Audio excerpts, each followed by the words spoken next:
How you doing? So good to see you again. Welcome back. So we've now had 3 COVID couples challenges. We have, yeah. And it was, we've seen some funny toilet roll ones. We knew you wouldn't let us down with that. Keep them coming. We knew. Mine was terrible, but yours was good. So well done. And thanks so much for the feedback around the team talk. We hoped it would be something that's practical. We're trying to think of content that has helped shape us in this season and many seasons, and we're continuing to learn. So having the feedback that we've had, so keep the messages, keep the comments coming, it's really helpful. And what we would say is if you've got something that you feel like you want us to try and tackle or talk about, we're happy to give it a go. So just keep it coming, let the topics come, put them forward, and we'll give it a go. Anything could happen. So, and keep subscribing and keep sharing it with friends and other couples and marriages that you think might find this content useful. It's really important that we get the word out there. We're hoping that this content will help influence marriages positively because we want to have that you win, I win mentality. Come on. So, go on, what are we talking about tonight? Today, we are talking about keeping your heads up. So, any successful team is going to have an awareness of what's going on around them. If you're playing football, for example, I don't play football, but I'm told that if you're going to receive the ball well, you need to have your head up to see where it's coming from. Right. You need to have your head up to see where it's going next.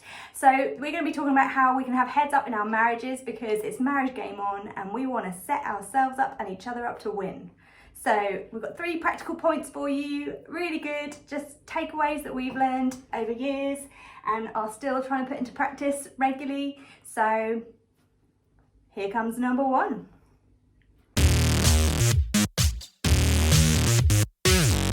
Okay, you ready? Notepads ready? Take some notes, it's really important so we can look back, we can use them to refer, and we can apply it and also talk about it. So point number 1, eyes off yourself.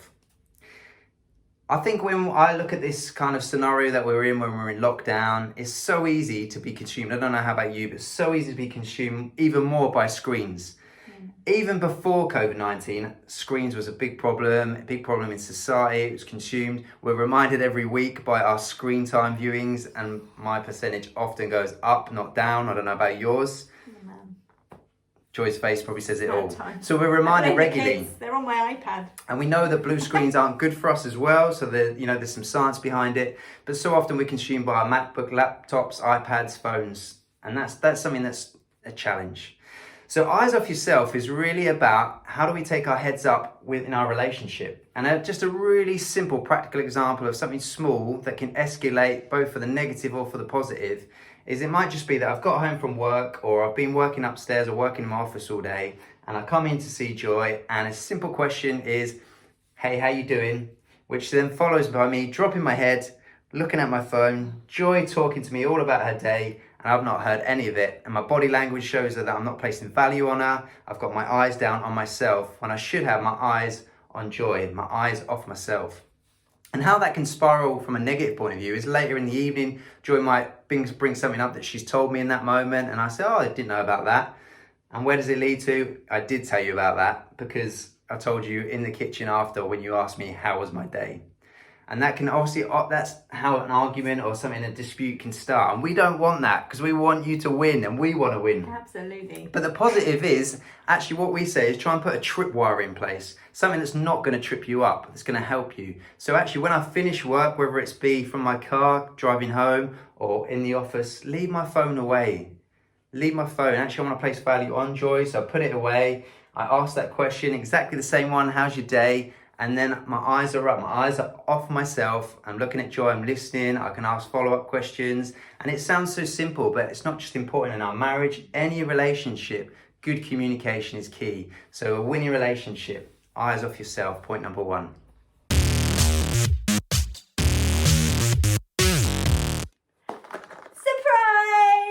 I've got 2 very surprising objects here that don't seem like they go together, but it is all going to make sense in a minute. Could you hold these, please? Thank you. My glamorous assistant.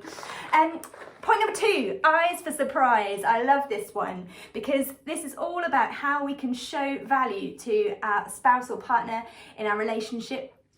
We've just talked about having our eyes off of ourselves, but this is a little bit more maybe to do with those pockets of time that we've got in the day that we might often spend thinking about what we want to do or what jobs are on our list and that kind of stuff. But we want to encourage you that in some of those moments, spend some time thinking about your spouse or your partner and what are the ways that you could show them that you really value them. Maybe there's something that they really like to eat. Nath loves a pomegranate. A pomegranate. He loves a pomegranate. Don't ask me why. Remember that if you know me. Pomegranates. Seriously, he would prefer this to a chocolate bar, which I think is a little bit mad. But this is why it's about knowing what fills their tank and not just what fills yours. Because if someone gave me a pomegranate, to be honest, I might throw it back at them. But if someone brings me coffee, that is a different story. I love an espresso in the afternoon or about 11 o'clock with a bit of something chocolatey, not pomegranate-y.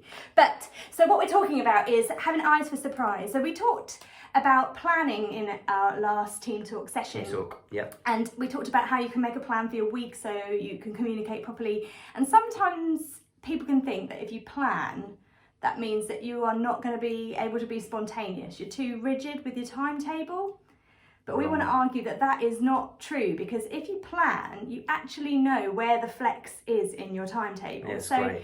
if we've planned out our week and I know that Nate's got back-to-back meetings on a Tuesday, he's not going to have time to come down and prepare his pomegranate, I could possibly pick a window of time that's just between meetings to present him with a bowl of freshly sorted out pomegranate seeds. I don't even know what the word is Tank for is preparing getting filled right now. And he's going to be like, oh, she's just thought of something that she knows she wouldn't have done it herself. I wasn't making that pomegranate for me, I tell you. I was preparing it. I would only prepare one for Nath, because I don't know anyone else who would even eat those.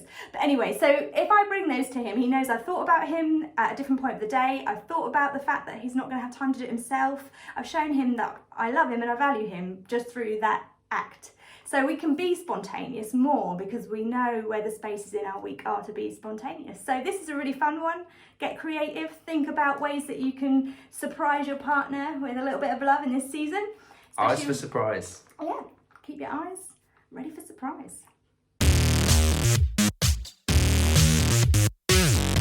Point number 3, eyes on the prize. Yes. Eyes on the prize. This is the most important one. This is the one that we're most passionate about. And we really, if out of any of the points tonight or whenever you're watching this, the one that we really want you to take is this one, eyes on the prize. And what we mean by this is, so often we can be consumed by the day, the daily grind, as we might look at it, the day-to-day and how we approach things. Eyes on the prize is about putting something in place which is far bigger than our relationship. It's about working towards something that impacts so many more people than us. And what I mean by that is putting in place vision, writing it down, making it plain for us to see and work towards. Because through the daily grind, what happens is it helps us to lift our head and have our heads up and focus on what's ahead, what we're working towards, rather than keeping our heads down, which we're always going to fall to when we haven't got a prize, a vision in place.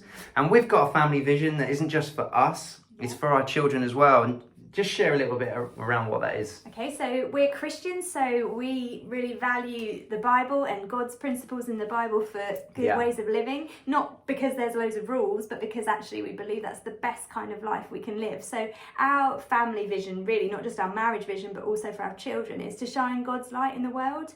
And it's a really simple phrase that our kids could tell you as well. It's up on the fridge in the kitchen. You can write it on a t-shirt. Write it on a t-shirt. We should do that. We should do that. And it's just really helpful. And it's not complicated. It's just about being kind. It's about smiling. It's about being generous. It's those kind of things that we want our children to learn as well, that make life more fun and enjoyable and more open. So that's one of the reasons we're doing these podcasts, is because actually this is a way we can shine a bit of that light to others by sharing some of our own experiences and trying to help other people on their journey too. So think about that. Heads up, eyes on the prize, really important. Apply some vision. Like Joy said, it doesn't have to be complicated. Keep it simple, but have something that you can work through. Then in the challenging times and the good times, you can check in and challenge each other and say, hang on, we need to get our eyes off the ground and our eyes on the prize and remember the vision that we've got and what we're working towards. And just one other really practical thing that I just want to share on this is it really helps us for our yes or no's. So often it can be difficult to balance both our diaries and both your diaries and the challenge of life. And so often things can get placed towards us and it can be difficult to say no sometimes. But by having a shared vision, it really helps us to know where we can say no and where we want to lean our time and energy in and where we can say yes. So it's just a really practical thing that helps you when you've got your eyes on the prize.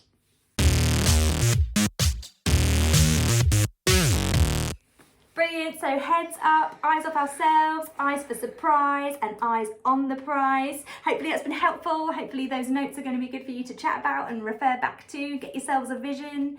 And it's been really good to spend some time with you. So good. Keep looking out for those COVID couples challenges. We've got one coming at you on Thursday. Ooh. Oh, it's a burner. That's all I'm going to say. Don't even know what that means, but watch out. COVID couples are about. Have fun, guys. See you soon. Bye, bye, bye. Bye.